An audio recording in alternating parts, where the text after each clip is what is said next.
नों मिथिगौ सैताना होगदावनाय सिंह बायदि जेब्लायबो जमबाय थायो होननानै, नाथाय मिथिनानैबो मानो साबधान जाया? अब्लाना सैताननि सासना जेब्लायबो नोंखौ नायगासिनो दं। सैताननि सासना जेब्लायबो नोंनि खाथियावनो दं। बे नोंखौ मालाब्लाबो नागारा।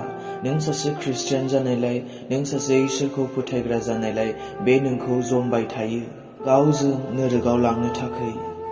नों बाइबेल फरायबालाय मा जानो? नों सानफ्रामबो आरज खालामबालाय मा जानो? नोंनि दुर्बलताखौ सैताना सानफ्रामबो नोजोर होगासिनो दं। नों जुदि एसे लोरबां जाबाय, सैताना बेयावनो खामानि मावबाय, मानोना बिनि सासना जेब्लायबो नोंखौ नोजोर होबाय थायो। नों जेसेबां मोजाङै गावनि दुर्बलताखौ मिथिगौ, बिनिख्रुइ साबसिन सैताना मिथिगौ। नोंनि दुर्बलताया नोंनि रागा जोंनायबो जानो हागौ, थगायनायबो जानो हागौ, नांज्लायग्राबो जानो हागौ। मानोना फिसा फिसा बिसयफ्राव जेराव नों गोग्लैयो, जेरै जों मानसिफोरखौ इसोरनि रायजोआव लाबोनो नागिरो, थिग बेबादिनो सैतानाबो गावनि रायजोआव बोलांबाय थायो।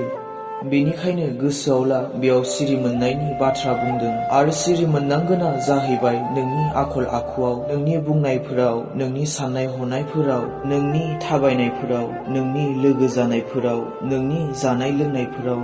आरो बेफोरनो जुदि गाज्रिब्ला मिथिदो नोङो जिउआव उन्दुलांबाय, आरो सैताना बेयावनो खामानि मावबाय, आरो नों नोरोगाव बोलांजाबाय।